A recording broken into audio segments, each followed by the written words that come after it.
Hello, my name is Patrick Allen, and I'm an interviewer for the Veterans History Project at the Library of Congress in Washington, D.C. And the program in Southwest Ohio is conducted through the Cincinnati-Hamilton County Public Library. Today is June the 17th, 2025, and we have the pleasure and honor to interview a World War II veteran, William Ross Hendrickson, Hendrickson. And I understand you were formerly a judge, is that correct? I'm a retired Court of Appeals judge. And most people address you not by Bill, but by Judge, is that right? And most people know me by Judge these days. All right. Before we get into your military career, Judge, tell us when you were born. It was June the 8th, 1926, in Preble County, Ohio. Now, on your bio form, I have 1929. Was it 26 or 29? 26. Okay. And you were born where? In Gratis Township, Preble County, Ohio. All right. And were you born in a hospital or born at home? Born in a farmhouse. Is that where your folks lived? That's right. All right. What was your father's name? Huber. Huber, H-U-B-E-R? Yes. Huber E. E. And what was your mother's name? She went by Elizabeth. Actually, her first name was Martha, but she never even wanted it used.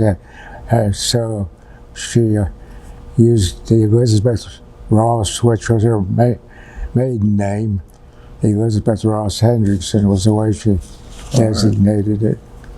Do you know anything about how your mom and dad met each other? I'm sure they met at the church. Blue Ball Presbyterian. What Presbyterian was it? Blue Ball. Okay, where was that? That was, Blue Ball's a little crossroads place at 122 on Cincinnati-Dayton Road. Right here in Middletown, correct? I guess it's Middletown now. They reached out and grabbed it. When was your dad born? Do you know? When? Yes. March 3, March 16, 1930. He and his twin brother. What was his brother's name? His brother was Harry Fox Hendrickson. Okay. What kind of work did your dad do to support the family? Well, as I was growing up, he was a farmer.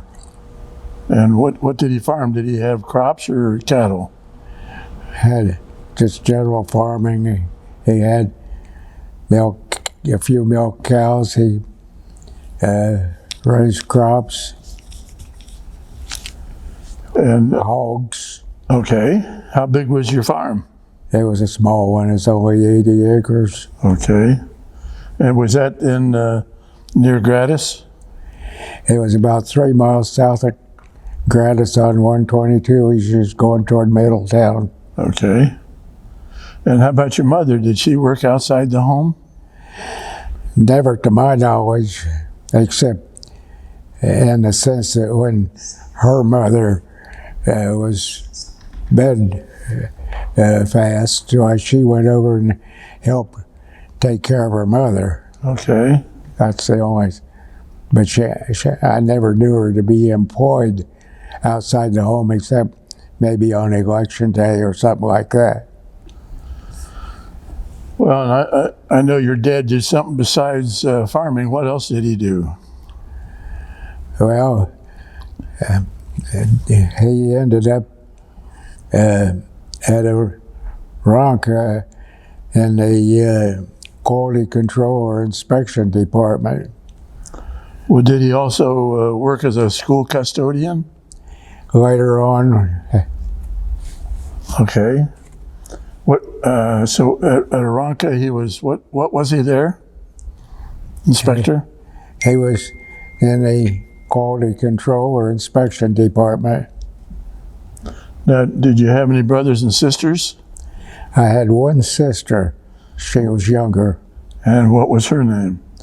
Mary Elizabeth Hendrickson was her maiden name. And was she married? She married I can't have to think of his name. Her last name was Allen, wasn't it? How's that? Mary Allen? Yeah, she married Merle Allen, a farmer in Warren County. Well, amazingly, my wife's name is Mary Allen also. And you said Mary passed away. When did she die? In 1989. She was 2 years younger than me. But she had no children of her own, and the children that they adopted drove her crazy. I think that's probably the reason she died is when she did. When was Mary born? Do you remember? It was in 1928. It was in July, but I'm not sure what the date was on July. Okay, so she was born a couple years after you? Oh, yeah. All right. Where did you go to elementary school? West Elkton. How far was that from home? 4 miles. How did you get to school each day? School bus picked us up, and of course, we were the ones furthest north in the West Elkton district. The people on the farm north of us were in the Grata School District. Well, what kind of house did you have? Was it a two-story or was it frame house, brick house? What was it? It was an old farmhouse, 2-story. Did you have indoor plumbing? No, Where'd you get your water? we had a dug well out under the back porch. How about electricity? Did you have electricity when you were young? No, What'd you do for lighting? kerosene lamps. Finally got out an Aladdin lamp.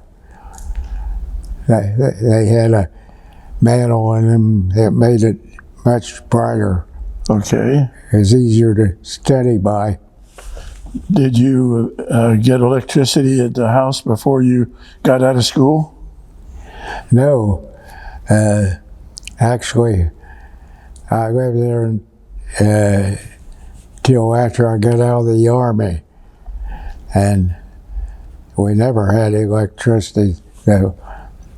During the rural electrification movement in the 30s, they ran the lines back the lane. We were back a lane a couple hundred yards. And so we could see the electric wires coming to the house, but we didn't have any electric. Well, the school you went to, how many rooms were in the school? I couldn't tell you. Well, it was a very small building when I started the first 2 or 3 grades or so. But a little later, they built an addition that almost doubled the size of this. But I couldn't tell you how many rooms were in it. Well, how long did you go to West Elkton School? All 11 years from first grade to graduation. Okay. So you went there in high school also? Yes. While you were in high school, did you do any work either on the farm or anywhere else? When you lived on a farm, you had to do work on the farm. And then in the summer, I helped neighbors. Like summer 42, I ended up, and the neighbor was working in industry, and was farming also, so I did a lot of his farm work. Well, did he have a tractor? Or did you have to use horses or mules or what? He had a tractor and he had mules. The tractor was an old Farmall steel wheel tractor. It wasn't very nice riding thing. And the mules, he raised tobacco, and one mule was assigned to me to plow tobacco. I never saw such a stubborn mule. When he took a notion to stop, he wasn't going anywhere. Of course, if his owner came out and cussed him out, he'd move on. So, did you do that just one summer, or did you do that more than one summer? That was summer 42. 43, the war was on. I was finished high school a year ahead of time, and I was working for General Motors. Well, how did you finish high school a year ahead of time? Had enough credits. Okay. So with working on the farm and going to school, you were able to get out of high school in 3 years instead of 4. Well, the farm didn't have anything to do with that. It was just what I did in school got me the 3 years instead of 4. Yeah, but you were a pretty busy fellow with your farm work and your school work. Well, most of the students there were from farms. They weren't really serious students, so the competition wasn't too keen. I was usually pretty well at the top of the class. Well, good. So where did you go to work at General Motors? Inland Division on West 3rd Street in Dayton. What did you do? I was in the department that had the lift trucks and 3-wheel tractors that they moved things around in the plant. I'd take, I'd haul whatever was needed to various parts of the plant. So was that plant engaged in producing materials for the war? It sure was. There wasn't anything else coming out. What were they making at that plant? Well, there was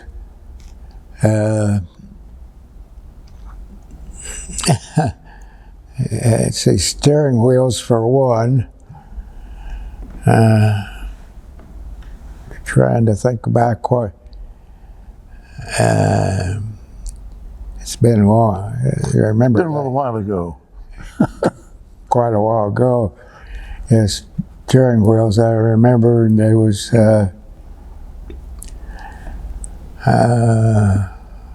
That's all right. Well, how long did you work there at Inland? Well, I worked there till I was drafted, and then after I got out of the Army, I worked there till I got back in college. Now, my freshman year in college, I was working for General Motors part-time and going to school. Well, let's talk about being drafted. Do you remember when you got your draft notice? I was went in the Army November 30, 1944. And where did you go to sign up? Where did you go when you signed up for the draft, and where did you first report in? Well, Dayton or Cincinnati, or where did you go?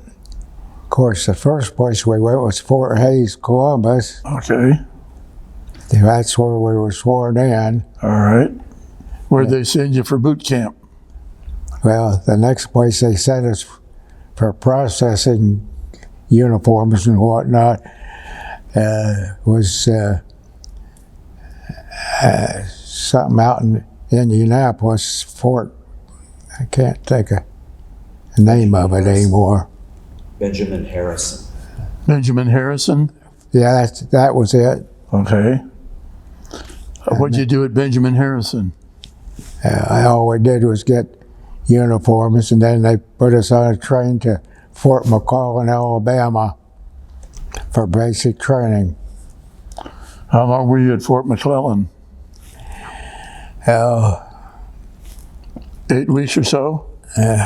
More than 8 weeks. It was, I don't know, at least 3 months or a little more.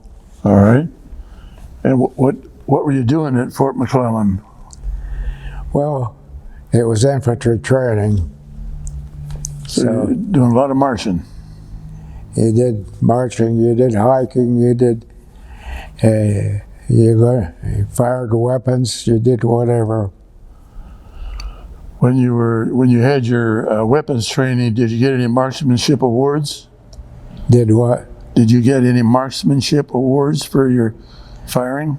Yeah, sharpshooter. All right. What were you firing then? M1 rifle. How did you like that? Well, it was a good weapon. 9 pounds. My shoulder's still sore from carrying the thing on a sling. How big was the clip on the M1?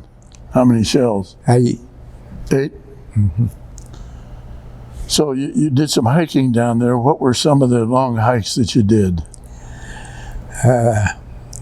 I think one morning we went on a 10-mile hike, followed by cross-country run, followed by close order drill. Oh, wow. Sounds like that wore you out. That didn't happen again. That just happened that one time. Uh-huh. That was enough. How were the accommodations down there at Fort McClellan? Were you in a barracks or tents or what? They weren't barracks. They were huts that were built when the war started. How many fellows were in each hut? I couldn't tell you the exact number, but I'd say around 20. Did you have cots to sleep in? Yeah, each one had his own cot, yeah. How was the food? What? How was the food? The food wasn't anything to brag about. Nothing to write home about, huh? No, but, Where did you go to after Fort McClellan? well, we were ordered to go to Fort Ord, California, but we had a delay en route, spent Easter and time before and after Easter at home. The last time at home until after we got out of the Army. Well, good. Did you have a girlfriend at that time? Well, I thought I did, but I didn't have much time for one. See, but when I was a freshman in college the year before I went in the Army. Right. I was working 28 hours a week for General Motors and going to college. And I was in a history class that there was about 50 of us in the class. One other male died, but didn't do me any good. I didn't have time for him. What college were you attending? University of Dayton. What were you studying to be? What were you in, arts or engineering or business or what? It was arts. Okay. So did you complete that full year before you got drafted? I completed the first year before I got drafted. All right. So when you were going to UD, did you live at home? Not that year. I lived on campus. Do you remember what building you lived in? And I worked they during the war they tolerated me working. I'd work 7 to 11 at night, Monday through Friday, and 3 to 11 on Saturday. UD tolerated me getting back from work at 11 o'clock at night. All right. Well, I went to UD and I lived in St. Joe's Hall. Do you remember where you lived? That's the building I was in. Okay. All right. So we've got you on your way out to California, and you had a little detour, and you were able to come home. Did you get back to California You mean? after you had a little time home? Did you go back to California before you went overseas?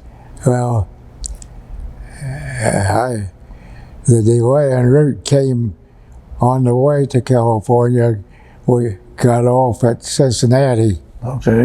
went home for Easter and time before and after Easter, and then got back on a train, went to, Then you went to Fort Ord, yeah, ORD, yes, and what town was that close to? I don't remember anymore. What did you do at Fort Ord? Well, they were getting us ready to go overseas. What did they do to get you ready? One thing they did was make you, if you couldn't swim, they wanted you to learn to swim. Did you already know how to swim? Not very good. I could hardly do much, but as a result, I couldn't go on pass until I took swimming lessons. So I learned to swim while I was there. Well, did you have to wear any equipment while you were learning to swim? No. Okay. So you learned to swim. Anything? Did they have any jungle training or anything for you? Hey, what? Any jungle training out there at Fort Ord? No, they weren't training you there. I don't remember really what we did. The only thing I remember in particular was we stood in a formation one day for Roosevelt's funeral. Oh, you were there for President Roosevelt's funeral? Yeah, Okay. that's most fortunate he died when he did. Yeah. He didn't know a damn thing about war. All he was good for was helping this people, the needy during the Depression. Mm-hmm. And Harry Truman, who was the final vice president, the one that succeeded him, had been in World War I. Uh-huh. Harry Truman was head and shoulders above Roosevelt handling war. Things went altogether different. In fact, Truman was president only 4 months and 4 days when he ended the war. Well, we'll talk about him in a minute. I want to talk about you some more. From Fort Ord, where did you go? I went, got on a ship at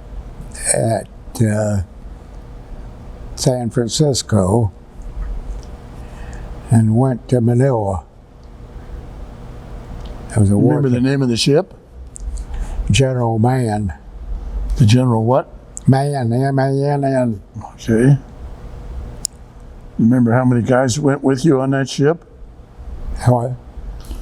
Do you remember how many soldiers went with you on that General? I was under the impression it was about 5,000. How long did it take you to get from San Francisco to Manila? Well, we had to zigzag to keep from getting torpedoed. We were 19 days at sea. During that 19 days, did you have any encounters with any Japanese submarines? no submarines that I know of, but one situation I've tried to find out whether or not we had an encounter with surface vessels. There was normally you had a drill every day, and you'd be called to quarters. This particular day, we was out all at once without any warning. Everything on board that ship opened up, started firing, and we were up on deck. Of course, I ducked below the rail because if there was any fire going on, I didn't want to be a nice target. But I do not know yet whether that was the result of a Jap vessel being seen or whether it was a drill. Okay. But at any event, you didn't take any fire while you were on board that ship? Not that I know of. Okay. What were your accommodations while you were going over there? If there were 5,000 guys, were you sleeping in bunks or hammocks, or what were you sleeping in? It sure wasn't bunks. I guess you'd call them hammocks. There'd be about 4 deep down below the deck, kind of one on top of the other. What did you have? I don't remember it was which one I had. Did you have any problem with seasickness when you're on your way? I never got seasick for some strange reason, but we had guys that did. Well, I'm sure. How was the food on board ship? Was that better than in camp? It wasn't anything to brag about. So, what were the conditions in Manila when you got there? Well, it hadn't been too long since the Japs had been driven out, so they were still getting things under control. But it was, in fact, I think when I was home on leave, I saw a movie, newsreel showed where they were taking that area. Okay. By the way, what was your rank when you got to Manila? Were you private first class or what? When I got to Manila as a private. Okay.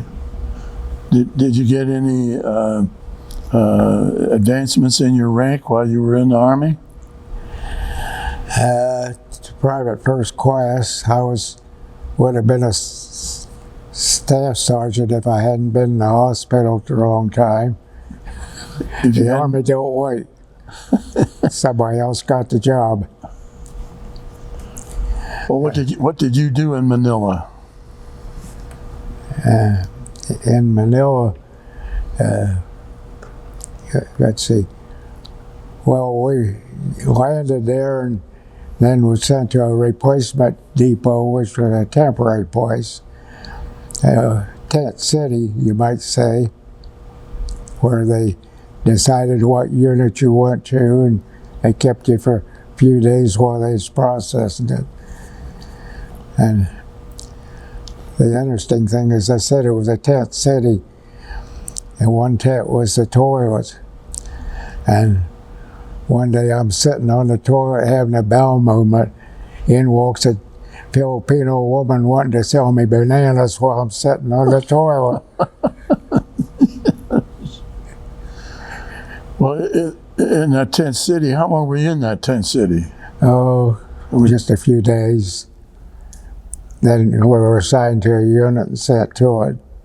What unit were you assigned to? 25th Division. 25th Division of what? Infantry. 27th Regiment? 27th Regiment. 1st Battalion? 1st Battalion. Company C? Company C, yeah. Is that right? Is that all right? Mm-hmm. So, after a few days there at Tent City, where did you go? Well, let's see, I went out to Tarlac, And then from there we went up in the mountains. June 1st we went up in the mountains where the Japs were supposed to be. Well, were they there? Yeah, we got a few. So tell me what you did up in the mountains. Your company or your squad, your unit? Well, I was assigned a job of checking bridges at night to make sure the Japs weren't blowing them up. So I'd have to go out at night, even 10 to 12 at night when nothing's stirring, check and see that the bridges on the supply line to the front were not in any way in danger. Well, did you have to do that by yourself, or did you have some buddies? It was usually just me. What kind of armament did you carry? Your rifle, or did you have a pistol, or what did you have with you? My M1. On these night inspections, did you ever have to fire your gun?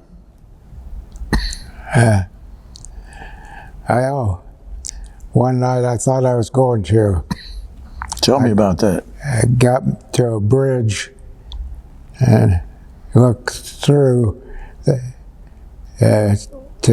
Well, first of all, the roads were elevated above the land around to at least 4.5 to 5 feet. And naturally, when you got to a stream, there was a bridge. And you went to make sure those bridges weren't in danger. They got to this one bridge, and it looked to me like it was a Jap helmet, a Jap laying face down, head toward me. First thought was shoot him.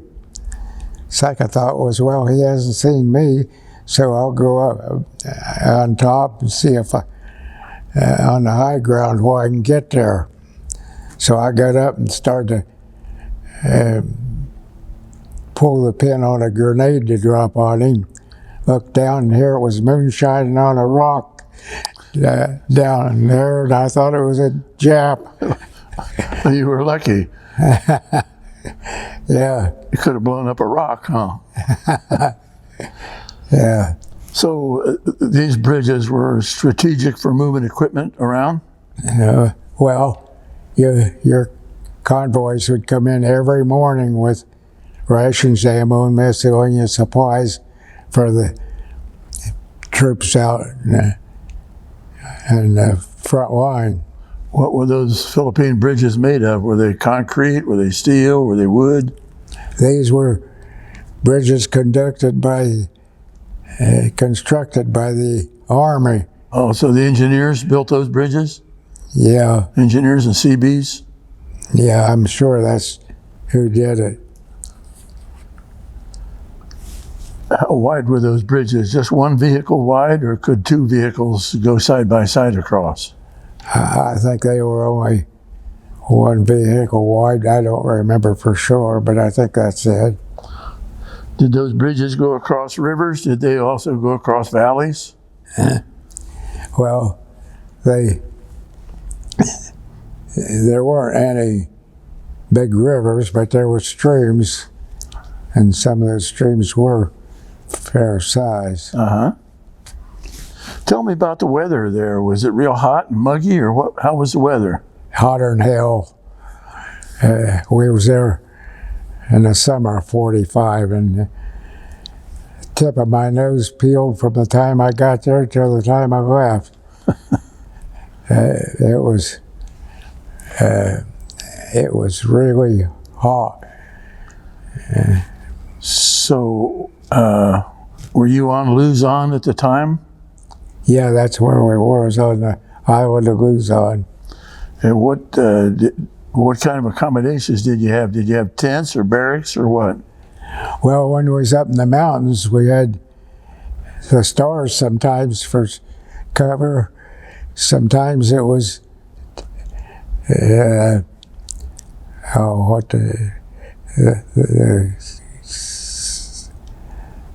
pup tents. Pup tents? Mm-hmm.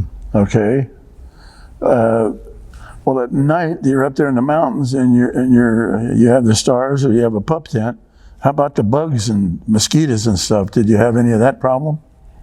We didn't have too much up there, but when we got down in the lowlands, the mosquitoes were so thick you'd swear they plugged the nets. Did you have any repellents of any kind for the bugs and mosquitoes? Well, I forget what we had, but we did have some stuff that we put on. Was it very effective, or was it just more making you think it helped you?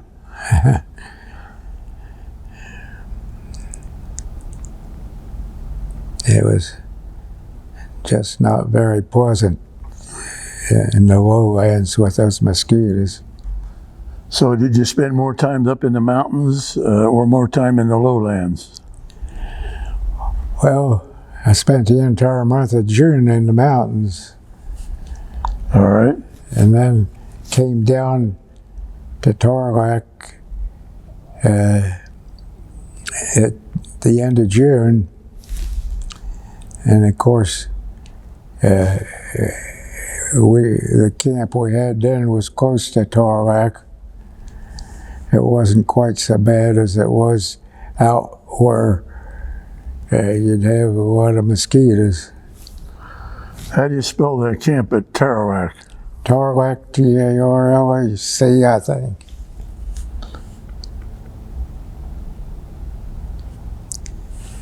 It's not an English name. About how long were you at Tarlac? Well,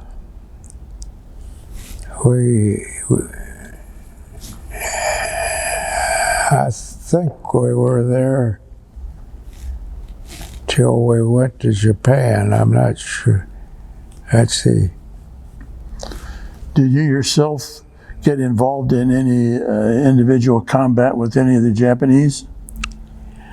Well, I didn't give him a chance. Uh-huh. Was your unit involved in any actual combat with the Japanese? It was what? Any actual combat, your unit with the Japanese?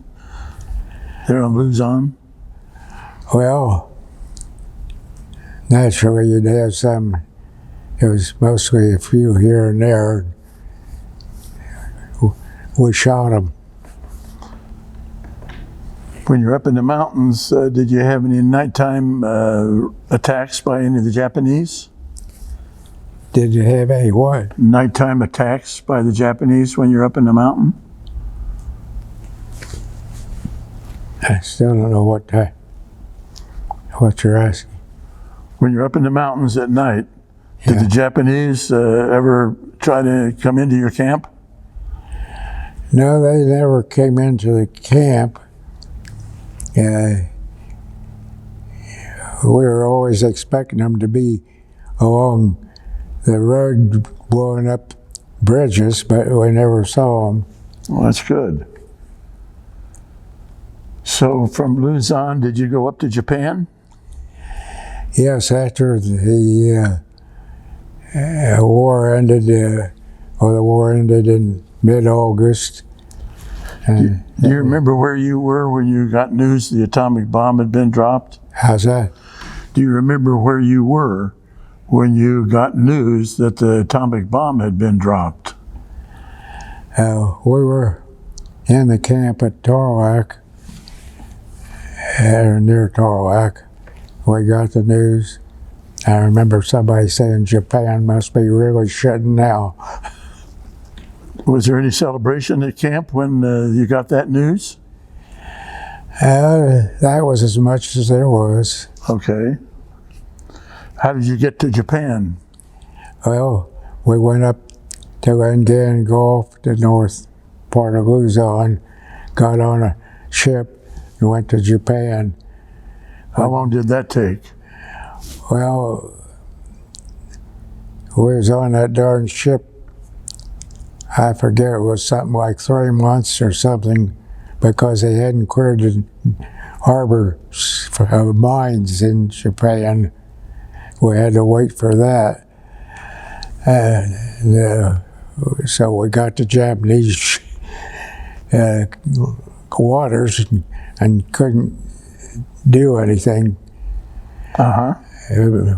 till they got it opened up.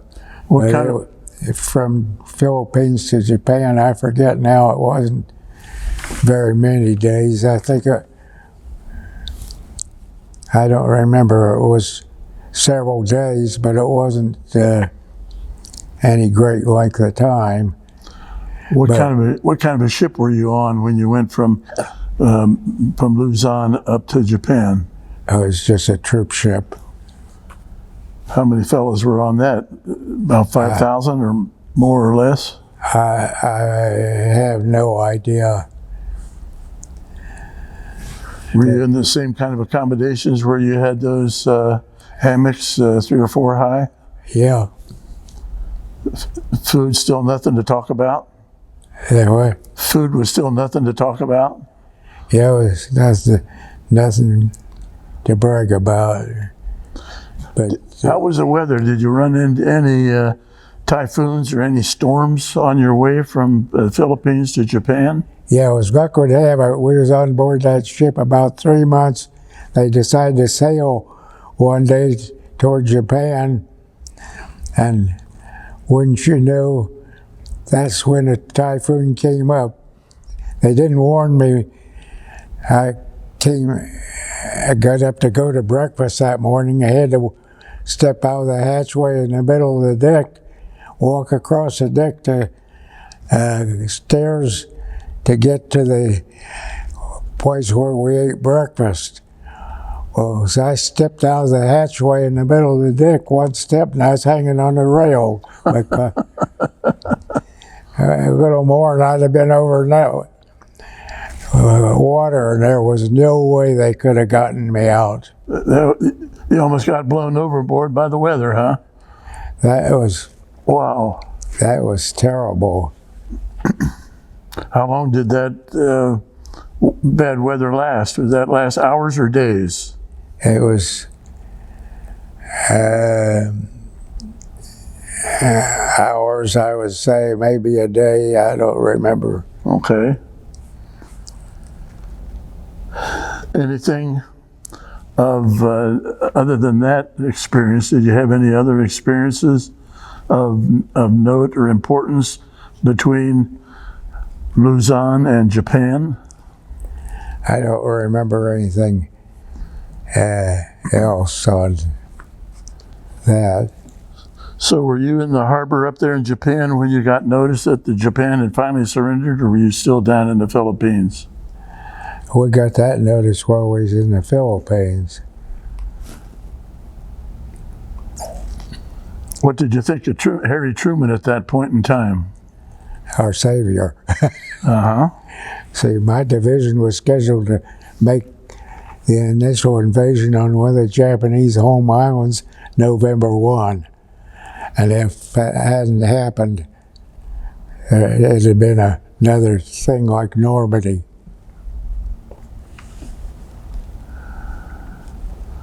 Well, I talked to a Marine that was going to be in one of the initial assaults, and he said that they were estimating there'd be 50,000 casualties. Did they tell you anything about that? They didn't tell us anything about it. All we knew was if we had to invade, it'd be heavy casualties. Uh-huh. So while you were in the harbor there in Japan, did you stay in the same ship that you had come on from Luzon? Oh, yes. Did you get off that ship at any point? Yes. So tell me about your experience when you got off the ship, what you did. Well, the first, I'm trying to remember the name of the town we went to, but I can't remember it. But I got off the ship and was walking down the street. There was a little steel mill. It wasn't operating, but I walked in, looked around. It sure wasn't anything like Armco. Well, Had that steel mill been attacked from the air or by bombardment at all? No evidence of it. All right. Some of these areas didn't get hit. Was there anybody in the steel mill, or you're just walking around there with your buddies? I don't remember whether they were trying to operate it. I just remember going to it. About how long were you on Japan? Well, after we got to off the ship, I was on Japan about a year. What all did you do during that year in Japan?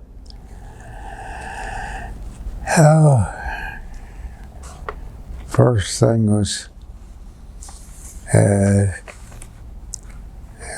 in PT they were playing touch football,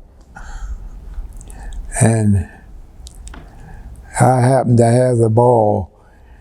Somebody was attacking me from the front and stepped on my toe. Somebody approached me from the rear and stepped on my heel. They pushed me down, cracked my leg, and I was in the hospital. Oh, wow. So was that a hospital that was already set up in Japan, or did you go to a hospital ship, or what? It was a military hospital in Japan, been set up by that time. It was a general hospital down at Nagoya. Which leg got broken? Left. How long were you in the hospital? I think since, I don't know, 3 months or something like that, 'cause until you're able to pull through full duty, they didn't have much use for you. Right. So after your surgery, did you do some therapy until you could get by on your feet? Oh, they didn't do surgery on that one. They didn't? No. The next time I broke it, they did surgery. That had nothing to do with it. That was later. Well, how did you break your leg again? Oh, I had a place down in Lawrence County, Ohio, on a private lake, and it was on a hillside. There was a beech tree that had a limb in my way, and I wanted to get rid of it. Put a ladder up to cut that limb. The ladder broke, and I ended up down about 12 feet below on blacktop. Oh, gee. Well, let's go back to Japan. Tell me when you got your discharge. Well, before that, when did you get out of Japan? Well, I didn't get out of Japan until time to go home to be discharged. And when was that? It was in the fall of 46. Was that in November of 46? Well, I was discharged November 23rd, but I left Japan, I think, in September. How did you get home from Japan? Ship or by a plane? Ship. They weren't using planes then like they do now. What, do you remember the name of the ship you came home on? I can't tell you offhand. I can remember the one I went on, but the one I came home on, I'm not sure. How about the name of the ship that took you from Luzon up to Japan? Do you remember that one? I don't remember that either.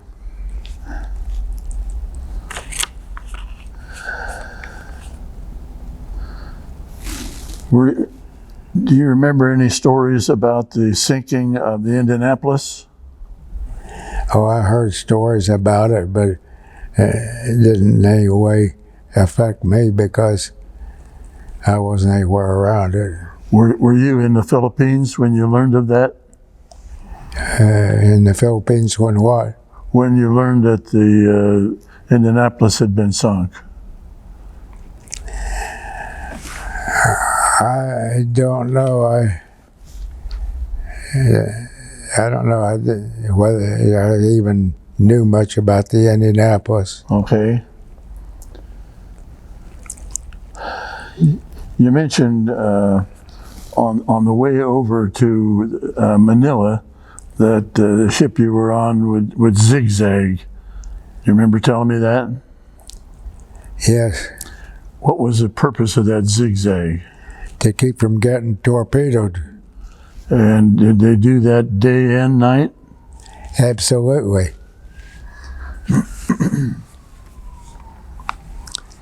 This way so much, this way so much. What, when you left Japan, where did you come to in the States? Where did you land? Where did your ship bring you?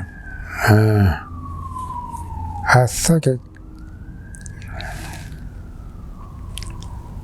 I'm not sure whether we came back to San Francisco or whether we came someplace else. Was it in California, you think? It was California, Then how did you get home from California? by train to Cincinnati, I think it was. Do you remember what train line you took? No way. You know how long it took you to get by train to Cincinnati? I couldn't tell you. I was on for Did you have 3 to days or more. did you have to sleep sitting in your train seat? I think on the way to the West Coast going over, I did. Coming back, it seems like I had it was in a sleeper car. All right. So that was apparently a better trip back than it was going. Yeah. Well, when you got back to Cincinnati, did anybody greet you at the station? Well, they didn't know when I was coming in. You hadn't written to them or anything about when you were coming home? Well, I'd called by telephone from the West Coast, Okay. but I didn't have the schedule at that time. Where were your folks living at that time? In Preble County, Ohio, 3 miles south of Gratis on 122 going toward Middletown. How did you get home from the train station? Took, let's see, it seems to me, Did you hitchhike? I think that, seems to me I ended up in Dayton, and Okay. my mother and her sister came up and got me. But All right. So I suppose everybody in the family is happy to see you at that time. yeah,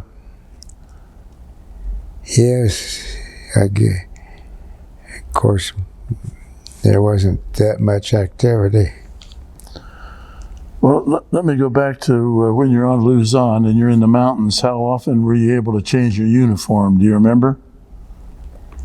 I don't remember on that because when you're out and where you sleep on the ground or in pup tents and you live like that, you may wear the same uniform quite a while. Uh-huh. And of course what you do is go down to the stream and wash it. Okay. Now, when you got back to the States, did they give you a new uniform, or did you have the same one you'd had all through the service? Gosh, I don't remember. Seems like I had well, as best I can remember, when I was overseas, I didn't, I don't think I had a new uniform, but it seems like I must have gotten something when I got back to the States, but I I don't remember. When you got back to the States, I think you told me that you got back to college. Did you get back to UD? Oh, yes. And did you use the GI Bill to help you finish college? Finish college and go to law school. Did the GI Bill help you with that? Yes. Did you graduate from UD? Graduated from UD and then went to UC Law School. What was your degree in from University of Dayton? UD was, I think, Was it business or engineering or liberal arts? arts, I think. Did you work while you were going to finish at UD? Did you work at GM? And after the war, when I was like summer vacations, I worked at GM. Okay. The same place at Inland? Inland.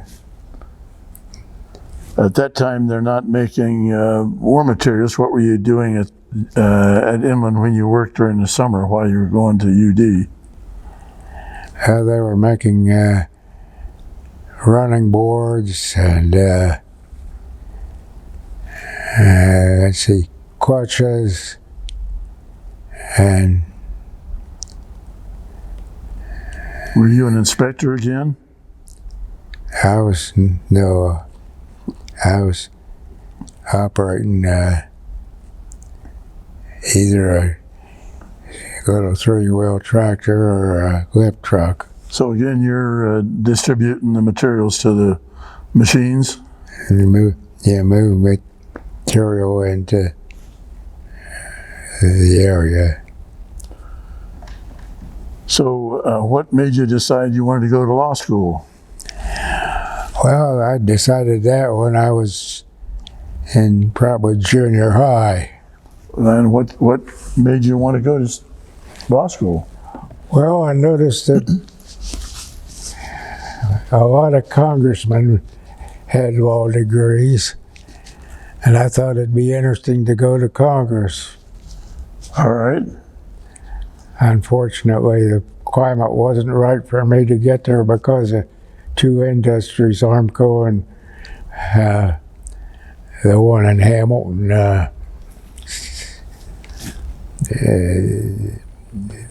Each one had their own state representative on their payroll, and you didn't have a chance to get started in the legislature, and you almost needed that start to get to Congress. Okay. So what did you do? Did you get through UC in, 3 years? Yeah, I finished, well, see, you had to, after I got my degree from UD, 3 years at UC Law School. And at that time, you had to take a bar exam. Did you pass that first time? Yes. While you were in law school, did you work any place? And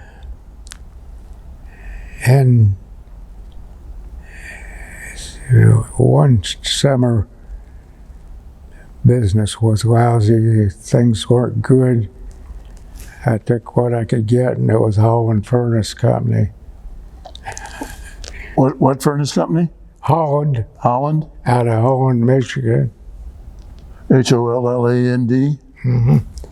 What did you do for them? Well, I did various things. I sold furnaces. I installed furnaces. I cleaned furnaces. What kind of money were you making? Were you paid by the hour or salary, or how were you paid? Most of the time it was not a salary. Commission? Commissioner hourly rate, I think. Kind What did you do after you graduated law school? Where did you start working?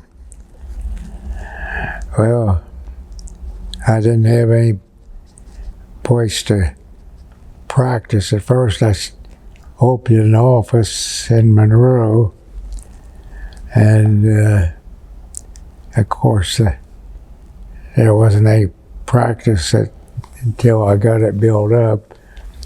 I was working for Aranca Aircraft as an inspector. So you have your law office, but you're also working in Aranca to supplement your income? Yeah. And what was Aranca making at that time? Were they making little airplanes? No, they were making parts for the B-52.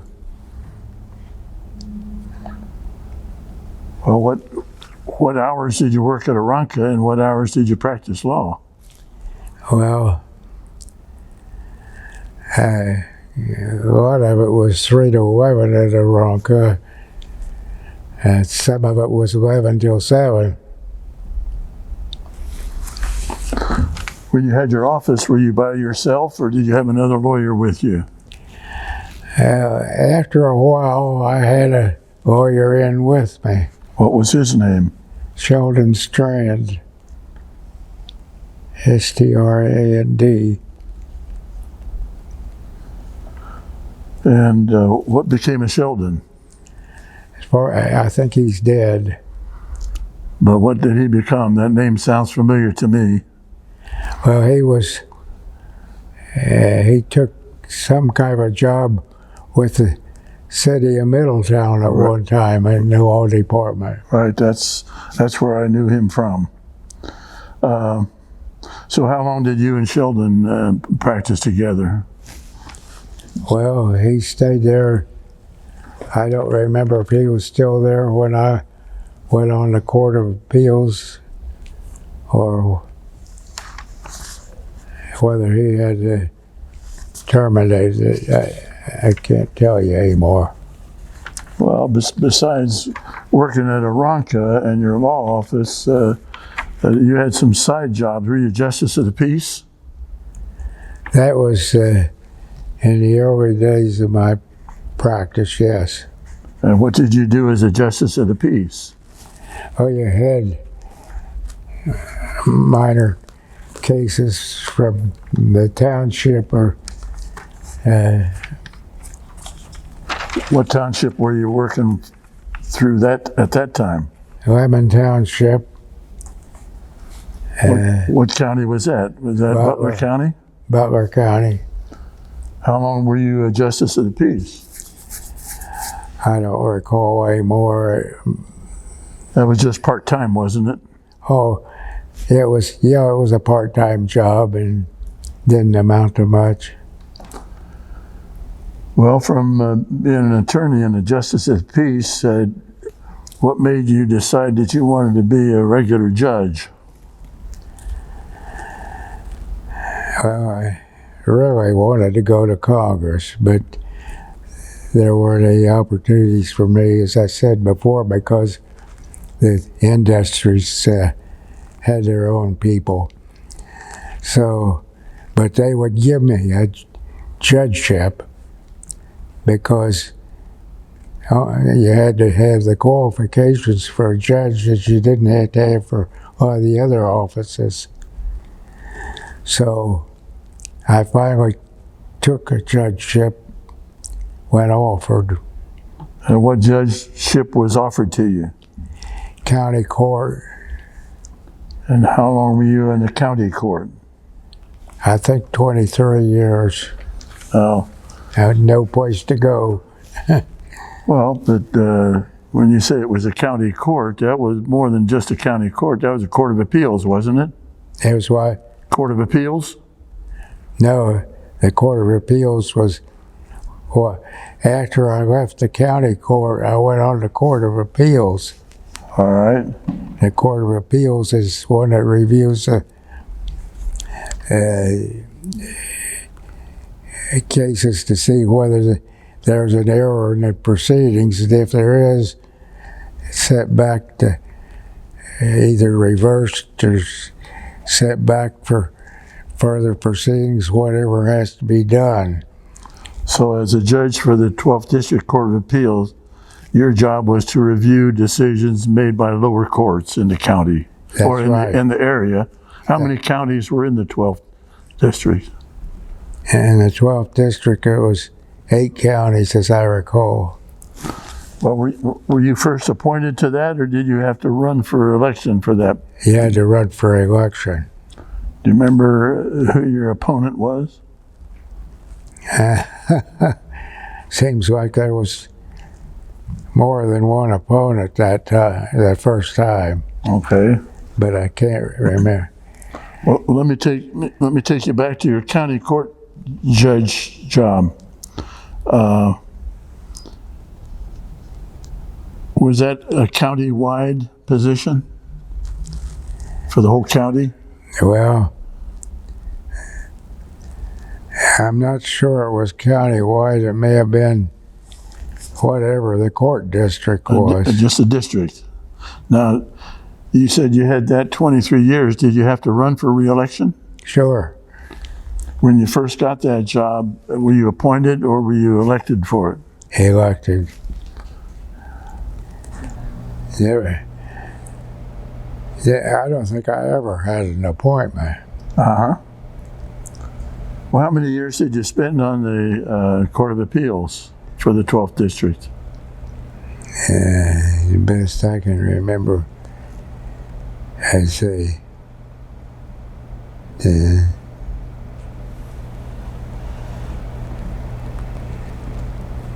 remember? what was, Well, how old were you when you retired? I was about just a few months short of 65, I think. All right, well, we've been here a long time, but I want to ask you a couple of things about your family. You had some children, didn't you? 4, What was your wife's name? Gloria, How long were you and Gloria married? was married in 1950. And is she still living? Yes, she's in the facility now, and she had a broken hip. Yeah, she fell and hurt herself, didn't she? Mm-hmm. And what was her maiden name? Upton, Upton. And do you remember your children's name? You have 4 kids. Was one of them Kathy? Yes, that's the oldest. And her last name is Holmes? Yes, She's 73.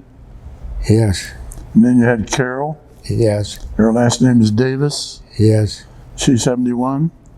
yes, And you had a son, William Jr. yes. He's 69. Yeah, he's 30 years younger than me. And your last son was Robert, Yes, and he's 66. yes, And Robert is enjoying the position that you had as an appellate judge in the 12th District, doesn't he? yes, All right, well, we've been here a long time. All those kids are still living? yes. All right. Thank you for this interview. And thank you for your service, young man. Well,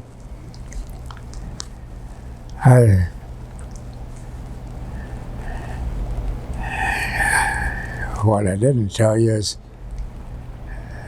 I didn't have to serve in the Army. I had a flat foot. Oh, really? Yeah, I didn't know I had a flat foot until I was examined for the Army. And they told me get over in another line. I looked and I saw one other guy besides me in that line. I realized we was the rejects. So when they were looking, I stepped back in the line with the rest of them. I wasn't going to be left out.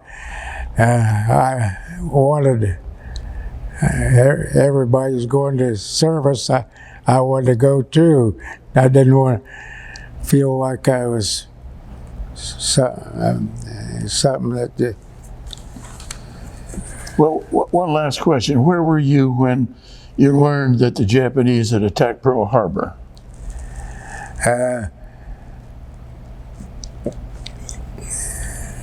let's see, I think what our radio was on the blink, and we, at that time, we had it was going to a small country church that sometimes had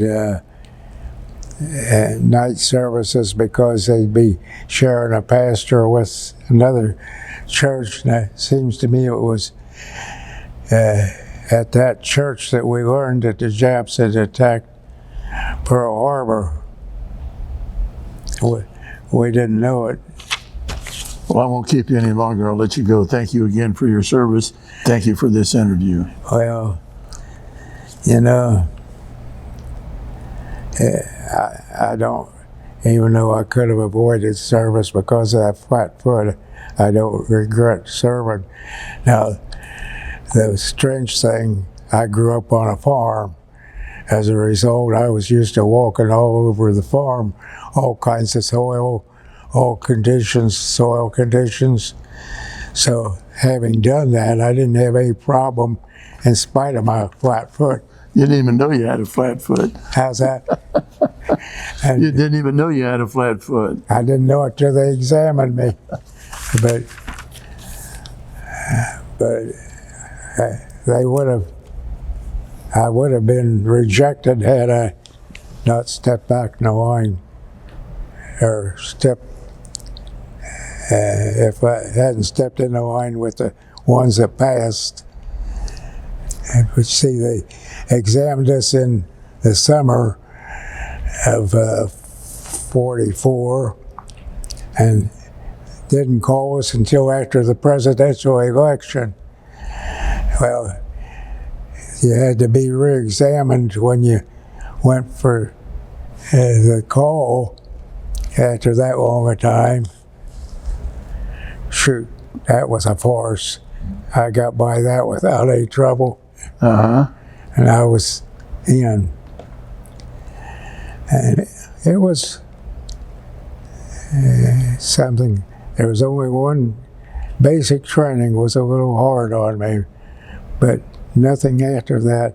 Overseas, I didn't have any problems. Good. And we're better for you having been in the service, and we're better for you having been a judge.